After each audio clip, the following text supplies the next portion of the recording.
army, basically. And the story goes on and on. Okay, what are we talking about here? There's a considerable overlap in the United States from the various groups, organizations, individuals, whatever you want to call it. But one of the driving forces behind this movement, the Illuminati, is the satanic cult movement in this country today. Now, when Alina gave me that signed statement, I said, what in the world is this all about? I don't know anything about Satanism. I'd heard the word, and that's about it. From the Bible, of course. So I began my little journey forward. And one of the matters that I developed information about was an individual I learned about was Aleister Crowley. He likes to have his name pronounced Crowley to rhyme with holy. And the Satanists today, and for the number of years in the past, have basically used his philosophy and his writings as a guide. And so let's talk about some of his writings and teachings. And here we have Of the Bloody Sacrifice.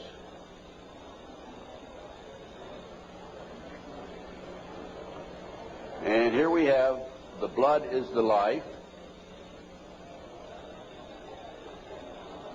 And here on page 94 of his book, it would be unwise to condemn as irrational the practice of those savages who tear the heart and liver from an adversary and devour them while yet warm. In any case, it was the theory of the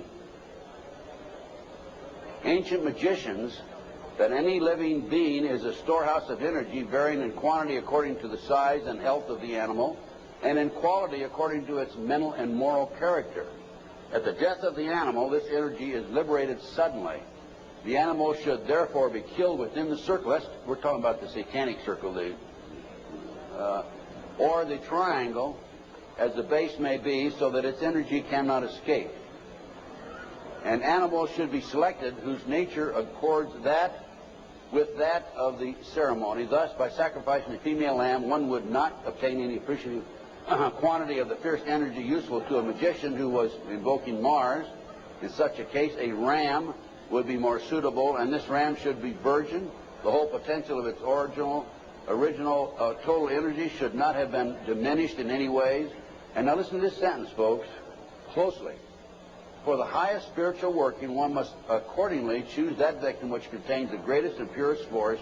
A male child of perfect innocence and high intelligence is the most satisfactory and suitable system. We're talking about human sacrifices. There are, in my estimation, over 3 million practicing Satanists in America today.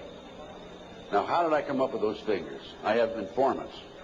I have an informant in South Central L.A., population of 200,000, told me there are 3,000 practicing Satanists in that area. That's where the famous, well-known case, McMartin case on the preschool took place. I have an informant in Lincoln, Nebraska, told me 3,000 practicing Satanists. Lincoln, Nebraska, town of 200,000. South Bay area, Manhattan Beach area, about 200,000. How much time? I get more than an hour today. So just crank up your cameras. Huh? I'm going to take an hour and a half. Okay? I'm going to take every minute I can give to you folks, because you need to soak this into your brain. Iowa City, Iowa, town of 150,000. 100,000, 1,500 informants. That averages out about 1.5% of the population. Anyway, this is, we're talking about human sacrifice. About 50 to 60,000 individuals are sacrificed every year. There are 8 basic satanic holidays. There are other holidays for the various covens, but there are 8 basic ones that they all honor. Now, one of the practices, this is another book of Aleister Crowley. One of the theories, we talked about human sacrifice, okay, there it is, right in their book. I mean, I didn't invent that. That's there.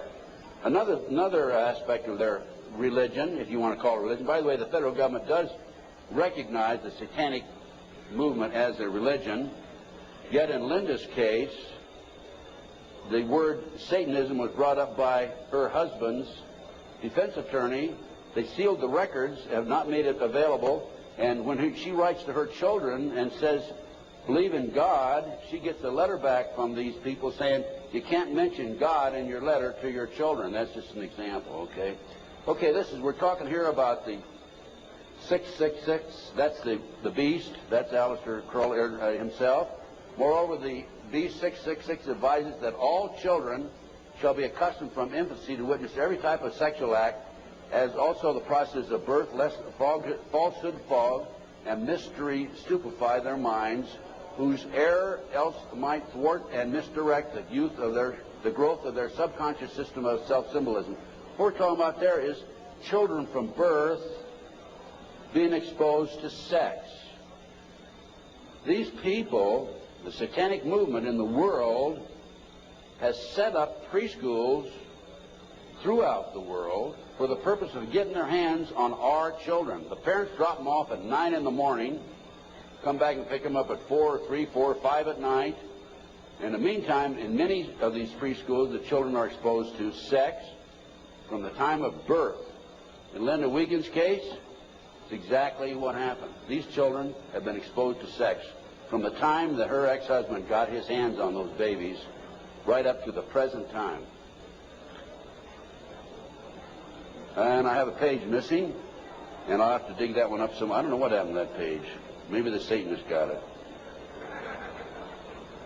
It may therefore be considered improper as a general rule for your sexual gratification to destroy, deform, or displease any other star. Mutual consent to the act is the condition thereof. It must, of course, be understood that such consent, and we're talking about sex now, is not always explicit. There are cases where seduction or rape may be emancipation or initiation to another. Such acts can only be judged by the result. What they're saying is, it's all right to rape somebody. I mean, if they don't consent, it's all right to rape them because it's for the cause. Let's talk about the McMartin case. In April 1985, authorities went to the McMartin case and looked for tunnels under the school. The children had said that they were taken into tunnels under the school. There was a chamber down there.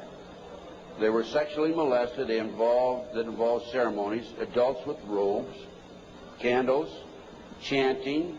Adults had no clothes on under their robes.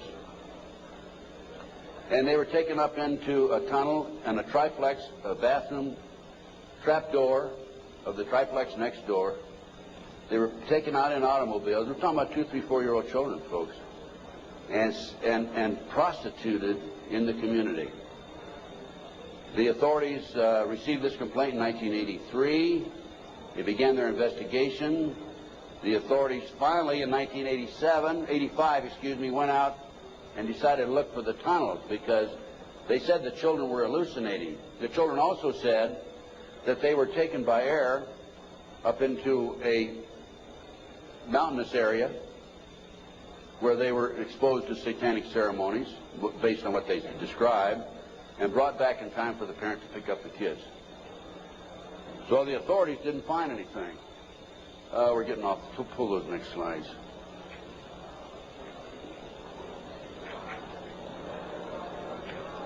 Well, I'll tell you what. In the spring of 1993, I heard that the property